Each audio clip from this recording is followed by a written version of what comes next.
이사야서에 있는 말씀을 통해서 남유다의 죄악을 우리가 함께 들여다보고 있습니다.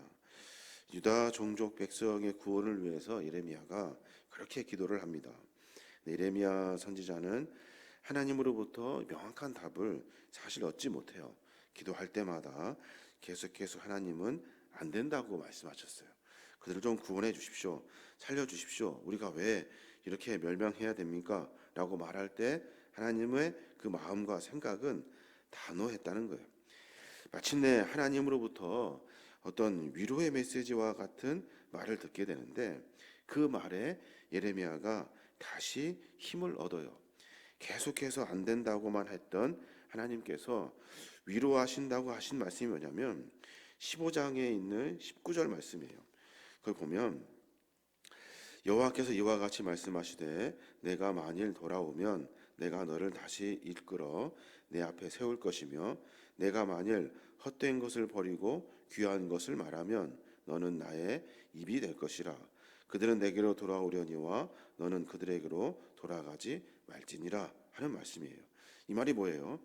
남유다 백성을 살려주십시오 했더니 하나님이 하시는 말씀이 아니야. 너나 잘해라 이 말이에요. 너가 똑바로 서 있어라. 내가 너에게 함께 할 거고 너에게 귀한 말을 하게 하도록 할 거고 너로 하여금 세워서 나의 뜻을 이루어가게 할 거다 하는 말씀이에요. 예레미야가 12편의 설교를 지금 쭉 진행하고 있는데 계속해서 기도하고 있는 것이 뭐냐면 남유다 백성을 좀 살려주십시오 이건데 하나님은 결국에는 아니라는 거예요. 예레미야야 결단하고 마음 먹은 일이니 너나 잘해라. 너나 똑바로 서 있어서 내가 한 말을 그대로 전해 주어야 하는 말씀이 하나님의 말씀이에요. 어쩌면 하나님은 이미 마음을 굳히셨어요. 이미 하나님은 그 일을 이루어가게 하시려고 혹 실족하고 있는 예레미야에게 힘을 더하여 주셔서 결국에는 궁극적으로 남유다가 멸망하도록 하시는 것이 하나님의 계획이라는 거예요. 이 이야기를 가만히 묵상해 보면 하나님의 역사는 하나님의 뜻대로 이루어지는 거죠. 하나님이 마음 먹은 대로 하나님은 그 일을 반드시 이루어 가셔요. 우리가 아무리 뭐라 이야기해도 하나님은 그 일을 이루어 가시기 위해서 그 일에 필요한 사람들을 부르시고 그 일을 행하여 가시는 거예요. 오늘 특별히 예레미야를 통해서 하나님이 하신 말씀이 뭐냐면 인생에 있는 가장 중요한 일들에 참여하지 말아라 이거예요. 그 일이 뭐예요? 결혼하는 일, 장례에 가서 위로하는 일, 그리고 잔치하는 일. 이 일에 가장 중요하잖아요. 우리가 그게 얼마나 소중합니다가. 그런데 하나님의 심판이 있을 것이니 거기에 가지 말아라 라고 지금 선포하고 있는 거예요. 결국엔 어떻게 하시겠다는 거예요? 남유다를 멸망시키겠다고 하시는 거예요. 혼인잔치에 뭐하러 가니? 결국에는 멸망할 건데 장례에는 뭐하러 가니? 누가 누구를 위로해? 모두가 다 멸망의 길에서 질병이나 칼이나 기근으로 말미암아 비참하게 모두가 다 죽을 건데 누가 누구를 위로하니? 또 기쁜 일이 있어 잔치에 참여할 일이 뭐냐는 거예요. 가봤자 기쁘지도 않고 가봤자 기쁨의 잔치를 나눌 만한 일들이 일어나지 않을 거라는 거예요. 그 일들을 하나님께서 예레미야를 통해서 또 말씀하고 계시는 거예요. 그러면서 11절에 우리가 뭐라고 합니까? 예레미야 16장 11절에 보면 너는 그들에게 대답하여 여호와께서 말씀하시되 너희 조상들이 나를 버리고 다른 신을 따라서 그들을 섬기며 그들에게 절하고 나를 버려 내 율법을 지키지 아니하였음이라 라고 말씀하시면서 분명히 심판의 이유에 대해서 선포하고 계셔요. 이 심판은 결정됐다는 거예요. 이 심판은 이미 진행되고 있다는 거예요. 하나님은 어떤 분이십니까? 하나님은 우리의 삶의 전체를 주관하고 계시는 분이셔요. 하나님은 우리의 인생의 삶을 만들어 가시는 분이셔요. 그렇기 때문에 하나님과의 관계가 얼만큼 중요한지 소중한지를 알아야 우리의 삶을 바꾸어 가야 하는 것이 우리의 삶의 인생의 주제가 되는 거예요. 가장 중요한 결혼도 하나님께서는 멸망의 길로 들어서는 이스라엘 백성들에게 허락하지 아니하셔요. 누구에게 위로하고 누구에게 위로의 마음을 전하려고 장례하는 많은 일들도 아무 소용없다는 거예요. 또 기뻐하여 떡을 나누는 잔치의 자리도 소용없다는 거예요. 그 모든 것도 다 하나님이 주관하여 계셔서 우리에게 국률의 은혜를 베풀어 주실 때 가능한 일이다 라고 하는 것이 하나님의 마음이라는 거예요. 그러니까 우리 어떻게 살아야 합니까? 말세를 보면서 우리가 성도의 삶을 각자 점검해 봐야 하는데, 오늘 말씀을 통해서 분명히 깨달아야 될 것이 있어요. 하나님은 어떤 분이시냐는 거예요. 하나님은 어떤 분이십니까? 하나님은 하나님을 떠난 인생을 멸망하게 하시는 분이 하나님이셔요. 분명히 우리가 기억해야 되는데, 자신의 삶을 통한 행위로 말미암아 하나님에서 멀어졌다면 이스라엘 백성은 멸망할 수밖에 없는 거예요.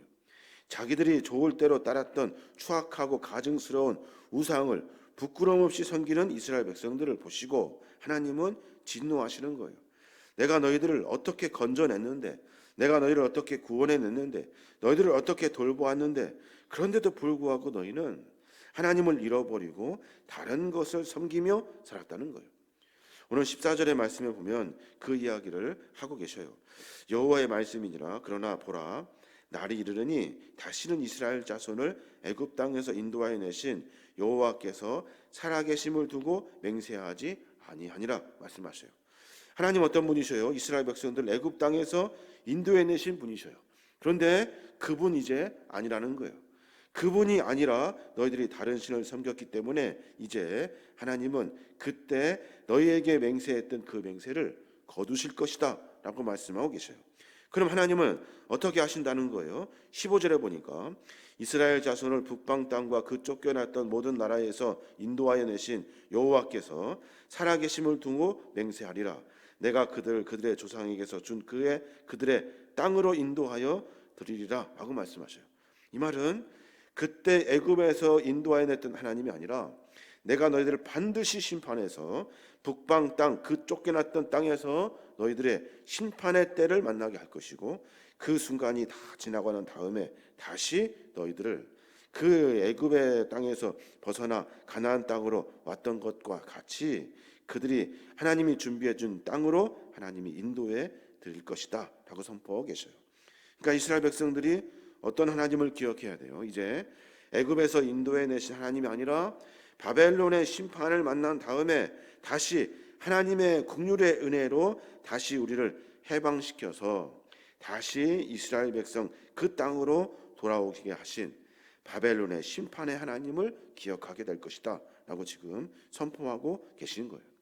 하나님은 어떤 분이십니까? 하나님은 하나님을 떠난 인생을 반드시 멸망시키시는 분이 하나님이시고, 그 떠난 멸망의 백성들을 다시 하나님의 마음에 들 수 있도록 하나님을 섬기는 백성으로 다시 고치셔서 이스라엘 백성의 땅으로 다시 돌이키시는 분이 하나님이시라는 거예요. 그러니까 우리 어떻게 해야 됩니까? 이 하나님의 깊은 뜻을 알고 우리 인생과 삶을 분명히 점검해 봐야 하는 거예요. 내 좋을 대로 내 마음대로 살아가는 것이 아니라 하나님이 무엇을 원하시는지에 대한 깊은 권위를 가지고 삶을 살아야 하는 거예요. 하나님과 멀어지면, 하나님이 아니라 다른 것을 쫓을 때 하나님은 그 인생을 반드시 멸망시키시고 새로운 인생의 삶을 만들어가게 하신다는 거예요. 또 하나님은 어떤 분이십니까? 하나님은 인간의 구원을 주도하시는 분이 하나님이셔요. 인간의 구원을 주도하시는 분이 하나님이셔요. 하나님은 다른 것이 아니라 인간의 생명과 구원과 심판을 주관하시는 분이 하나님이셔요. 애굽에서 건져내실 때도 하나님은 어떤 분이셨어요? 애굽에서 비참하게 노예 생활하며 죽어가는 인간들을 하나님이 구원하여 내셨어요. 그래서 가나안 땅에서 당신을 섬기는 백성으로 삼으셨다고요. 그들이 죄악의 범에 의해서 이방신을 섬기는 죄악 속에 있을 때에도 하나님은 그들을 심판하시고 그들을 다시 구원하시려고 바벨론을 들어 심판하신 후에 포로 생활이 다시 끝나고 난 다음에 다시 이스라엘 백성의 땅으로 돌아오게 하시는 분이셔요. 하나님은 어떤 분이셔요? 인간의 구원을 주도하시는 분이 하나님이시라는 거예요. 그러니까 그 하나님 우리가 어떻게 섬겨야 합니까? 하나님을 섬길 때마다 하나님과 멀어질 때 멸망할 수 있음을 분명히 깨닫고 나를 구원하실 하나님을 전적으로 의뢰하고 신뢰해야 하는 거예요. 이게 신앙인의 삶의 모습인 거예요. 왜 그렇습니까? 왜 하나님은 우리를 구원하시는 분이시고 우리의 생명을 좌지우지하시는 분이십니까? 하나님은 어떤 분이시냐면 인간을 매우 정확히 아시는 분이기 때문에 그래요. 왜냐하면 인간을 창조하시는 분이기 때문에 그래요. 오늘 16절에 그 이야기를 하고 있어요. 보면은 17절 본데 이는 내 눈이 그들의 행위를 살펴보므로 그들이 내 얼굴 앞에 숨기지 못하며 그들의 죄악이 내 목전에서 숨겨지지 못하리라 말씀하셔요. 그들은 내 눈앞에 있다는 거예요. 이스라엘 백성은 하나님의 눈앞에 있다는 거예요. 자기들이 아무리 얼굴을 숨기려 해도 숨기지 못한다는 거예요. 아무리 도망가려고 해도 도망갈 수 없다는 거예요. 그래서 어떻게 하시겠다는 거예요? 16절 여호와의 말씀이라 보라 내가 많은 어부를 불러다가 그들을 낚게 하며 어부들은 잘 알죠. 물고기가 어디 있는지를 알아요. 어디에 사는지를 알고 어떤 습성을 가지고 있는지도 잘 알아요. 그 후에 또 많은 포수를 불러다가 그들을 모든 산과 모든 언덕과 바위 틈에서 사냥하게 할 것이래요. 포수는 다 알아요. 어디로 그들이 다니는지, 짐승이 어디로 다니는지, 뭐 좋아하는지, 어느 날씨에 나오는지 포수는 다 알아요. 그래서 그들을 분명하게 심판의 길로 끌고 갈 것이다 라고 하는 것이 하나님의 계획이에요. 하나님은 인간을 너무나도 정확히 알고 있기 때문에 그래요. 사랑하는 여러분, 우리가 인생의 삶에 반드시 돌이켜 봐야 할 일이 있어요. 감출 수 있다고 생각하는 것 감출 수 없고요. 숨을 수 있다고 생각하는 것 숨을 수 없고요. 모를 것이라 생각하는 일들 하나님은 이미 다 알고 계셔요. 하나님은 모든 것을 다 알고 계셔요. 얼굴을 감추려 해도 숨기지 못하는 것이 인간이고 목전에서 내 모든 죄를 감추어 모를 것이라 생각했던 수많은 일들 역시 하나님은 그 얼굴을 나에게 들어 비추셔서 다 알고 계시는 분이 하나님이시라는 거예요.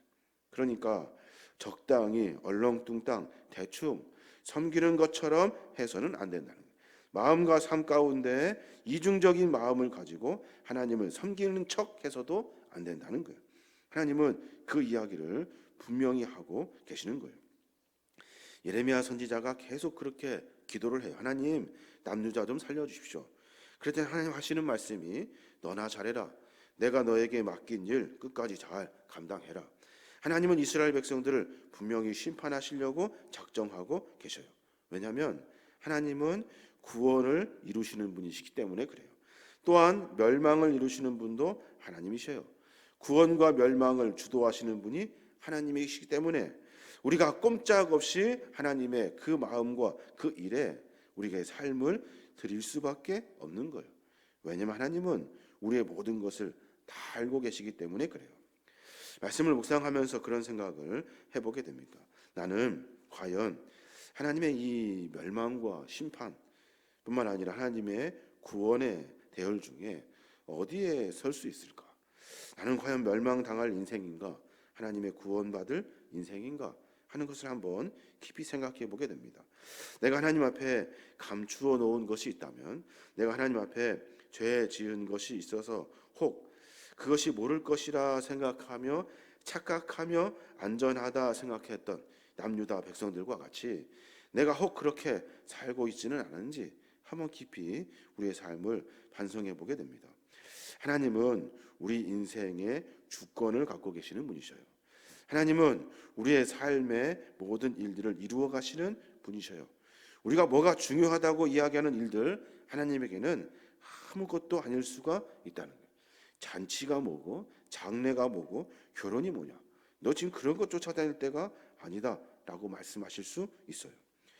우리가 오늘 하루 가운데 그런 고민과 기도가 있었으면 좋겠습니다.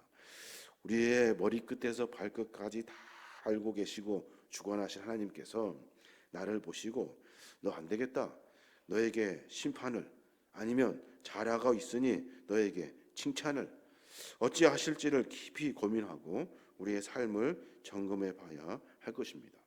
또 하나는 하나님은 모르시는 분이 아니셔요. 이미 다 알고 계셔서 우리의 삶 속에서 일을 이루어 가시는 분이 하나님이셔요. 그러니 하나님을 섬기는 일에 방해되는 모든 것들을 스스로 우리가 다 정리하고 하나님을 바라보며 전진할 수 있는 신앙과 믿음이 있어야 될 줄로 믿습니다. 그래서 믿음 안에 있는 사람들은 하나님의 긍휼의 은혜를 만나게 돼요. 죽을 것 같아서 하나님을 섬기는 것이 아니라 하나님은 우리를 사랑하시기 때문에 더 큰 은혜를 만나게 되는 거예요. 믿음 가지고 살아갈 때 그 은혜로 말미암아 우리의 삶이 더 풍성해지는 줄로 믿습니다. 오늘 하루 가운데 그런 고백으로 말미암아 하나님과 더 가까이 하고 하나님의 주권과 하나님의 은혜를 만남으로 말미암아 우리의 삶이 더 풍성해지고 긍휼의 은혜로 승리하며 나가는 복된 믿음의 자녀들 되시길 주님의 이름으로 축원합니다. 아멘.